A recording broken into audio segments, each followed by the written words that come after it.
Hi, sorry. Do you know where the petites are? Do you know where the petites are for me? Maybe you know where the petites are for the girls like me? If you have ever worked retail, then you have definitely encountered more than one person asking for the petite section that acts exactly like this. Oh yeah, we're back, Cinnamonies! Most of last week was dedicated to YWLS, which is the biggest event of the year for Poplatix. So since we were not able to film last week, I have some 5 orange juicy stories today. This is so exciting. Are Joanna Gaines and the Magnolia brand trying to subtly support Pride this month and hoping none of their core audience notices? Cardi B seems to be experiencing Biden regret. Pratt shares some insight on fatherhood, and Media Matters wrote a hit piece on YWLS and me. I have a response. I'm Alex Clark, and this is Poplatix.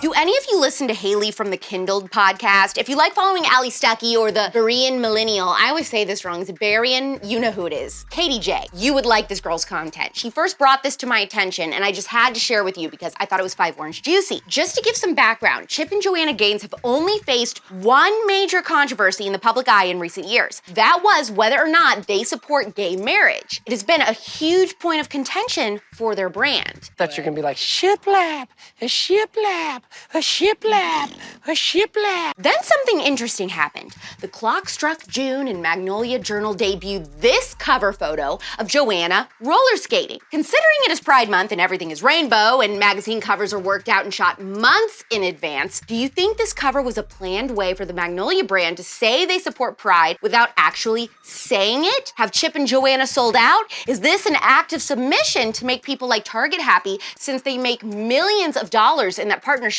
By the way, Joanna also changed her profile picture on Instagram to her on that rainbow chalk background.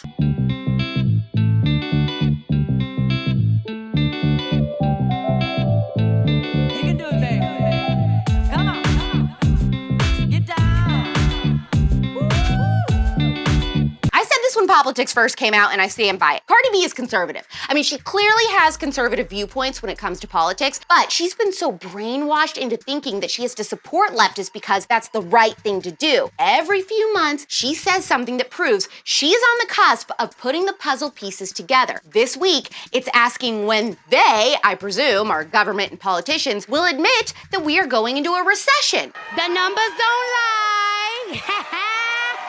According to Fortune, a recession is often defined by 2 consecutive quarters of negative economic growth. The U.S. has currently experienced 1 such quarter, but is still waiting for official numbers on the 2nd quarter. I couldn't afford a present this year, so I got you this box.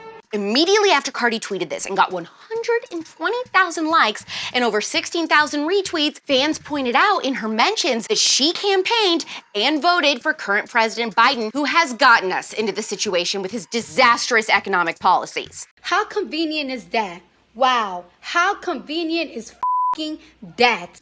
Pratt got candid about fatherhood with E! News. He's got 3 kids now, 1 boy with ex Anna Faris and 2 daughters, a 1-year-old and a newborn with current wife, Katherine Schwarzenegger. He was asked if his kids understand his fame yet, and he said, I think every kid probably in a way builds their parents up to be something huge. I think if I've done that in my kid's life, it's not because of the movies that I've done, hopefully. It's just because I'm dad, which is my favorite role that I've ever played. I don't know about you, but I think Pratt has consistently given conservative dad vibes.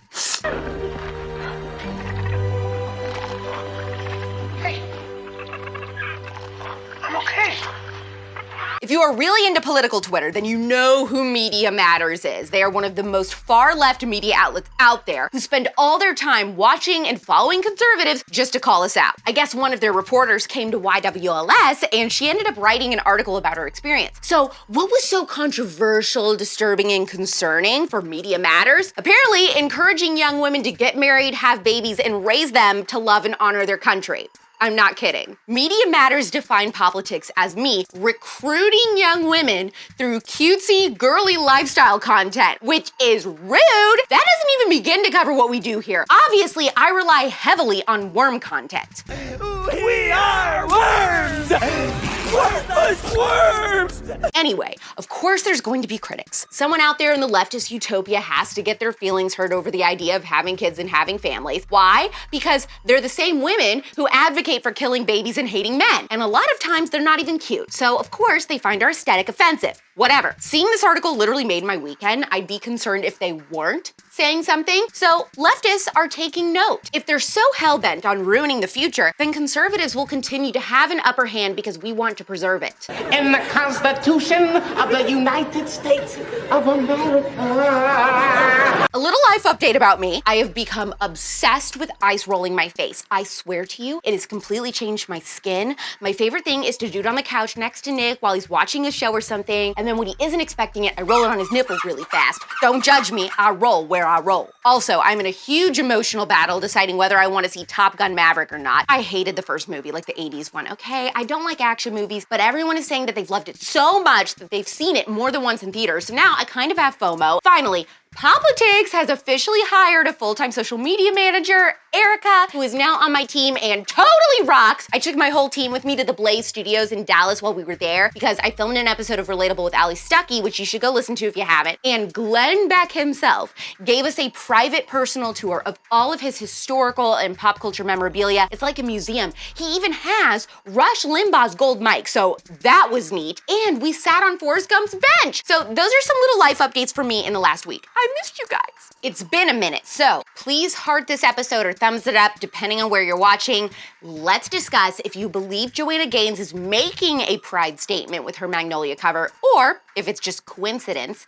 Do you think that I will like the new Top Gun, and if I should see it? Let me know if you're one of those people who shops in the petite section, and then if you are, you better share this episode to your stories and hit save. We're back tomorrow at 4 p.m. Eastern, 1 p.m. Pacific. It's pop culture without the propaganda every single day. I'm Alex Clark, and this is Poplatix. Clearly, Poplatix is best served visually, but you can also listen to Poplatix if you just want the audio. Subscribe to us anywhere you get your podcasts: Apple, Spotify, iHeart, TuneIn, and more. Also, make sure that if you are listening to the podcast version, you leave us a 5-star review. And don't forget, subscribe to Poplatix on YouTube.